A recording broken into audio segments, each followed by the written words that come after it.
சற்று முன் வெளியான முக்கிய அறிவிப்பின்படி சென்னை புறநகர் பகுதிகளில் 72 புதிய வழித்தடங்களில் மினி பேருந்து இயக்கம். செய்தியை முழுமையாக கேட்கறதுக்கு முன்னாடி நம்ம சேனலை சப்ஸ்கிரைப் பண்ணலாம். சப்ஸ்கிரைப் பண்ணிக்கோங்க. மறக்காம பெல் பட்டனை கிளிக் பண்ணிக்கோங்க. அப்போ தான் நம்மளுடைய அப்டேட்டட் நியூஸ் உங்களுக்கு உடனுக்குடன் வந்து சேரும். சென்னை புறநகர் பகுதிகளில் 72 புதிய வழித்தடங்கள் கண்டறியப்பட்டு அதில் மினி பேருந்துகள் இயக்கப்பட உள்ளன. இந்த வழித்தடங்களில் பேருந்துகளை இயக்க விரும்புவோர் மார்ச் 10ஆம் தேதிக்குள் விண்ணப்பிக்க வேண்டும் என மாவட்ட ஆட்சியர் அறிவுறுத்தியுள்ளார். சென்னை மற்றும் புறநகர் பகுதிகளில் மினி பேருந்துகள் இயக்குவதற்கான புதிய வழித்தடங்களை வட்டார போக்குவரத்து அலுவலகங்கள் கண்டறிந்துள்ளன. அதன்படி சென்னை வடகிழக்கு வட்டார போக்குவரத்து அலுவலகம் சார்பில் 6 புதிய வழித்தடங்கள், சென்னை வடக்கு வட்டார போக்குவரத்து அலுவலகம் சார்பில் 7 வழித்தடங்கள், அம்பத்தூர் வட்டார போக்குவரத்து அலுவலகம் சார்பில் 9 வழித்தடங்கள், பூந்தமல்லி வட்டார போக்குவரத்து அலுவலகம் சார்பில் 9 வழித்தடங்கள், செங்குன்றம் வட்டார போக்குவரத்து அலுவலகம் சார்பில் 2 வழித்தடங்கள் என மொத்தம் 33 வழித்தடங்கள் கண்டறியப்பட்டுள்ளன. அதேபோல் சோழிங்கநல்லூர் வட்டார போக்குவரத்து அலுவலகம் சார்பில் 11 வழித்தடங்கள், தெற்கு வட்டார போக்குவரத்து அலுவலகம் சார்பில் 6 வழித்தடங்கள், தென்மேற்கு வட்டார போக்குவரத்து அலுவலகம் சார்பில் 9 வழித்தடங்கள், மீனம்பாக்கம் வட்டார போக்குவரத்து அலுவலகம் சார்பில் 13 வழித்தடங்கள் என மொத்தம்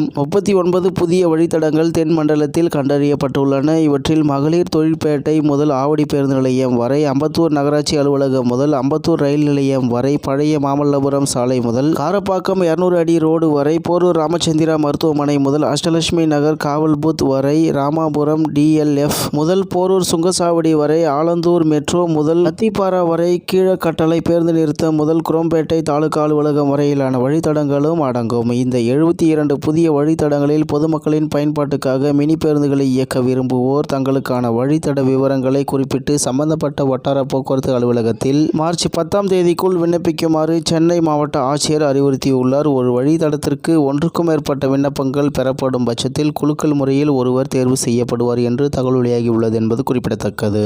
இத்துடன் இன்றைய முக்கிய செய்தி நிறைவேறுகிறது. மேலும் இதுபோன்ற செய்திகளை உடனுக்குடன் தெரிந்து கொள்ள ஆர்கே நியூஸ் தமிழ்நாடு சேனலுடன் இணைந்திருங்கள். நன்றி, வணக்கம்.